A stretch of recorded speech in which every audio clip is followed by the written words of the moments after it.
Halo teman-teman. Nah, di modul 9 ini kita coba belajar ya bagaimana mempersiapkan konten digital.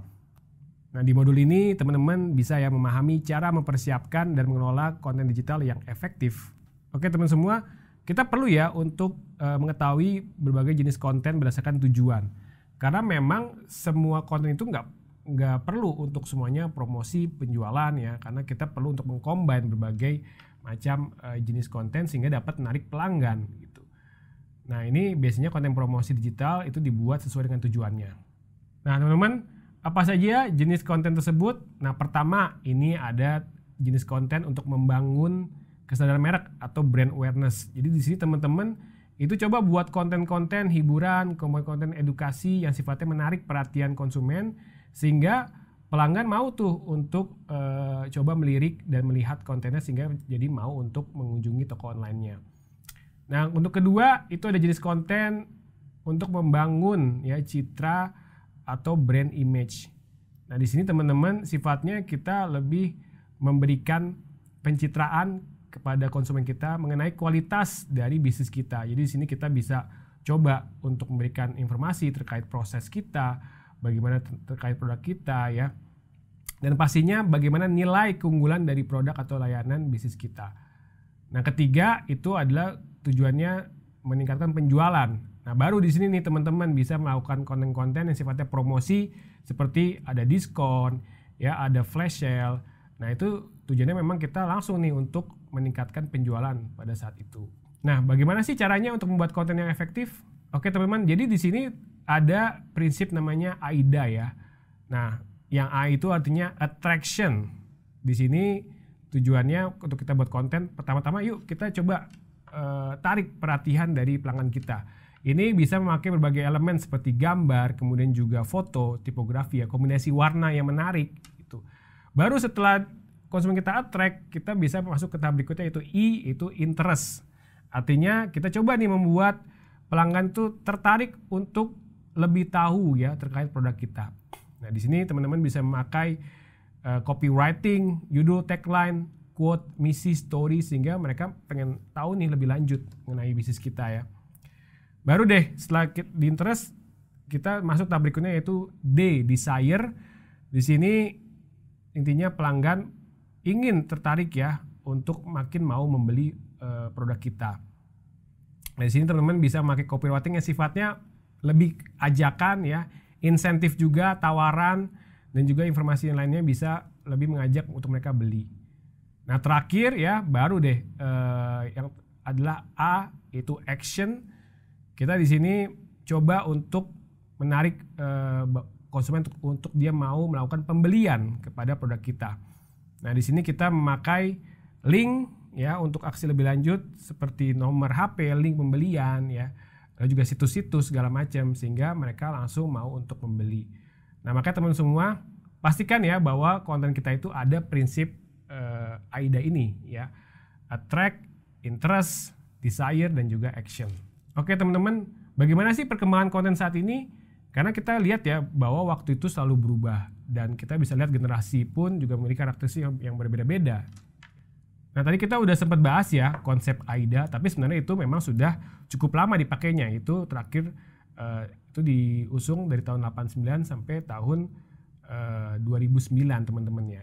Nah, sekarang udah banyak banget nih konsep-konsep yang berkembang seperti konsep McKinsey yang juga lebih menceritakan ya dari initial consideration menjadi moment of purchase, dan juga yang terakhir ya itu ada namanya messy middle ala Google, itu tahun 2021 sampai sekarang. Itu memang lebih ke arah eksplorasi, evaluasi dan purchase ya.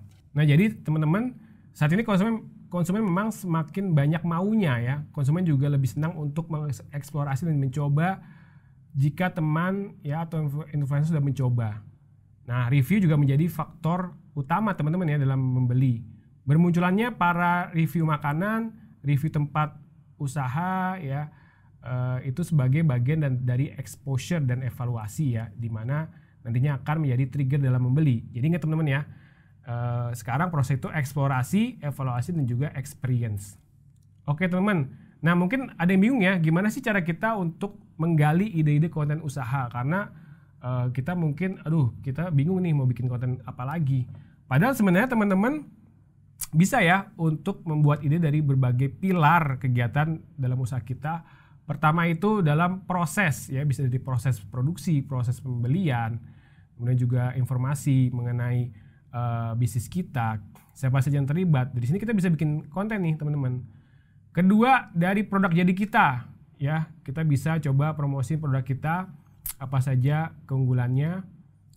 Ketiga, konten testimoni pelanggan. Nah, ini bisa juga nih kita kumpulin testimoni, kita jadikan konten.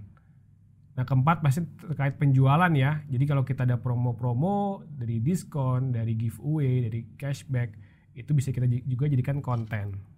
Nah, teman-teman, ini ya contoh dari kalau kita bikin konten menggunakan pilar-pilar dari usaha kita.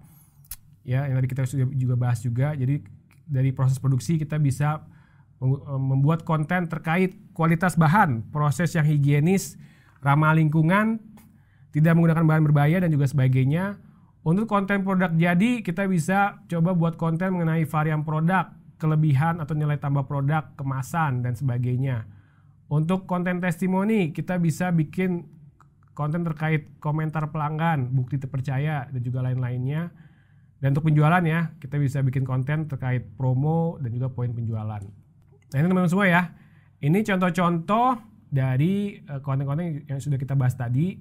Contohnya ya, ini kalau sebelah kiri ada terkait proses produksi atau jasa. Jadi di sini bisa lihat ya, dari Karya Nusantara itu juga dilatin prosesnya. Dan sebelah kanan mengenai produk jadi ya, dari Javara dia menjelaskan berbagai keunikan dan juga keunggulan dari produknya tersebut. Nah, teman-teman, ini juga ya ada berbagai contoh pembuatan konten seperti konten ulasan pelanggan. Ini bisa dilihat contohnya, jadi ada testimoni dia atau review atau rating juga dimasukin di situ. Untuk penjualan atau produk di sini juga bisa lihat contohnya ya. Di sini bisa dilihat misalnya ada lebaran great sale, akhirnya bisa juga dibuat kontennya. Nah, teman-teman, kita juga perlu ya melakukan perencanaan melalui jadwal posting konten. Jadi di sini kita dari Senin sampai hari Minggu kita buat jadwalnya, tapi harus beda-beda. Misalnya Senin kita bikin konten terkait kualitas bahan, Selasa kita bikin konten mengenai varian produk ya, Rabu pengiriman, lalu juga Jumat nilai tambah produk ya, dan juga Minggu promo. Jadi kita bisa buat variasi. Karena kalau misalnya kita bikin kontennya itu aja, ya pasti follower kita atau pelanggan kita juga akan bosen teman-teman ya. Nah, teman-teman, di sini juga ada data ya, dari kata data itu mengenai apa sih konten media sosial yang populer di Indonesia atau banyak yang menyukainya. Ternyata konten hiburan menjadi konten yang paling disukai oleh konsumen Indonesia. Jadi teman-teman penting ya untuk kita buat konten yang menghibur gitu. Kedua ada mengenai review produk. Jadi kalau teman-teman ada review-review, coba bisa dibuat kontennya. Ada terkait inspirasi kuliner, ada berita viral ya, karena konsumen Indonesia suka juga terkait viral-viral. Ada juga terkait belanja dan juga ada inspirasi fashion, dan ini teman-teman bisa dibaca lagi ya lain-lainnya, sehingga bisa memberikan inspirasi buat teman-teman membuat konten di media sosial. Nah, teman-teman, itulah ya modul 9 kita mengenai mempersiapkan konten digital. Semoga dari modul ini teman-teman mendapatkan banyak inspirasi nih dalam membuat konten-konten digital secara menarik dan juga efektif ya. Jangan lupa teman-teman untuk lanjut ke modul terakhir kita mengenai mempersiapkan aset digital ya. Sampai ketemu, terima kasih.